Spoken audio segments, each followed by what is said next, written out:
আসসালামু আলাইকুম রহমতুল্লাহ। আমি ভারতের আধিপত্যবাদ থেকে বাংলাদেশের মুক্তির ফর্মুলা নিয়ে আজ আলোচনা করব। আমার ছোট মস্তিষ্কে ইতিহাস থেকে যতটুকু ধারণা নিয়েছে সেটি নিয়ে আলোচনা করব। বাংলাদেশ স্বাধীনতা হওয়ার আগ্রহ আকাঙ্ক্ষা নতুন না। এটা 500, 600, 700 বছর ধরে জনপদের মানুষের স্বাধীন থাকার আকাঙ্ক্ষা। এই জনপদের মানুষ সবসময় স্বাধীনতার পক্ষে। তারা নিজেদের স্বাধীনভাবে বাঁচতে চাওয়ার আকাঙ্ক্ষা লালন করে। ইখতিয়ার উদ্দিন মোহাম্মদ বখতিয়ার খলজি যখন বাংলা অঞ্চল দখল করেছিলেন, বিজয় করেছিলেন, তখন উনি দিল্লির অধীনেই বিজয় করেছিলেন। তিনি দিল্লির একজন জেনারেল ছিলেন বা সৈনিক ছিলেন, যাই বলেন। দিল্লিতেই উনি চাকরি করতেন। মামলুক সালতানাত তখন ছিল দিল্লিতে। কুতুবউদ্দিন আইবেকের মামলুক সালতানাত বা দিল্লি সালতানাত যেটাই বলেন আপনারা। যখন তিনি বাংলা অঞ্চল দখল করেন, তখন উনি নিজেকে বাংলার সুলতান বলেছিলেন, ডিক্লেয়ার করেছিলেন যে উনি বাংলার সুলতান। মানে বাংলার বলতে গৌড়ের সুলতান দাবি করেছিলেন। তখন তো এটা গৌড় হিসাবে পরিচিত ছিল। দিল্লি তখন মেনে নেয়নি। পরবর্তী যখন ইখতিয়ার উদ্দিন মোহাম্মদ বিন বখতিয়ার খলজি তিব্বত আক্রমণ করতে গিয়ে উনি নিহত হন বা মারা যান, তারপর থেকে দিল্লি আমাদের এই স্বাধীনতা মেনে নেয়নি। যদিও দিল্লিতে মুসলিম শাসন ছিল, মেনে নেয়নি আমাদের স্বাধীনতা। পরবর্তী 30 বছর দিল্লির আক্রমণ, দিল্লি আধিপত্য বিস্তার করতে চেয়েছিল এবং পেরেছিল। 30 বছর একটু স্বাধীন থাকার চেষ্টা হয়েছে, কিন্তু পারেনি। 30 বছর পর দিল্লির আধিপত্য আমাদের গ্রাস করে নিয়েছিল। পরবর্তীতে অনেক দিন ছিল দিল্লির আধিপত্য আমাদের এই বাংলা অঞ্চলে। পরবর্তীতে দিল্লি ডিভাইড অ্যান্ড রুল করলো, বাংলাকে টুকরো করলো।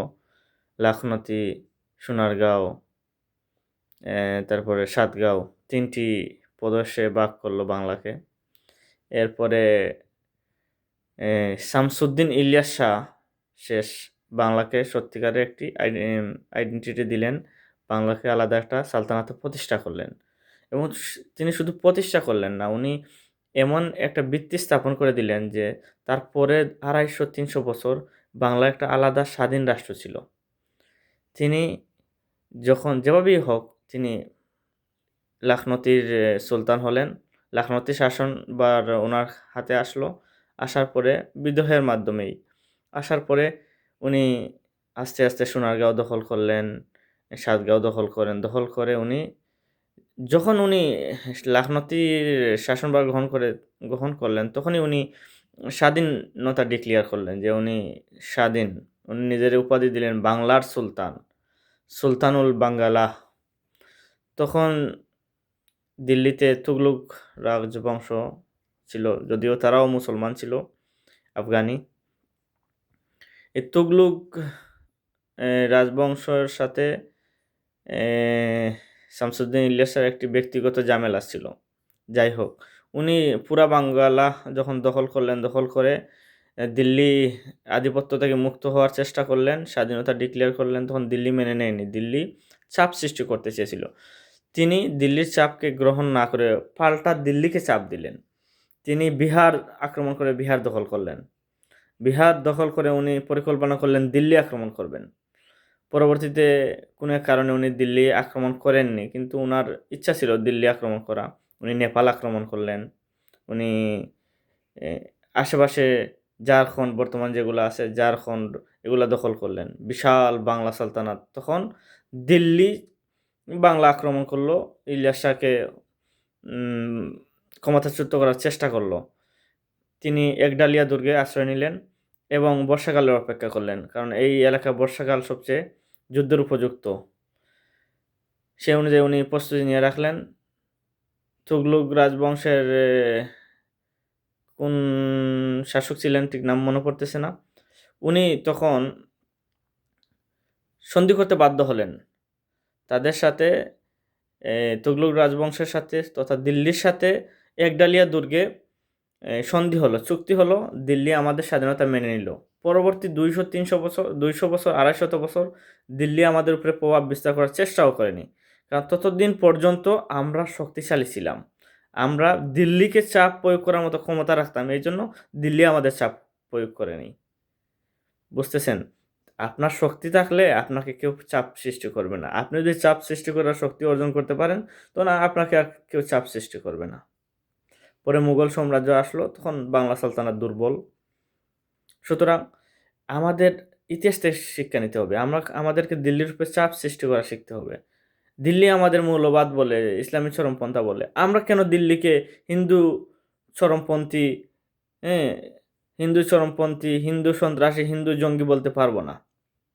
আমাদের উচিত বর্তমানে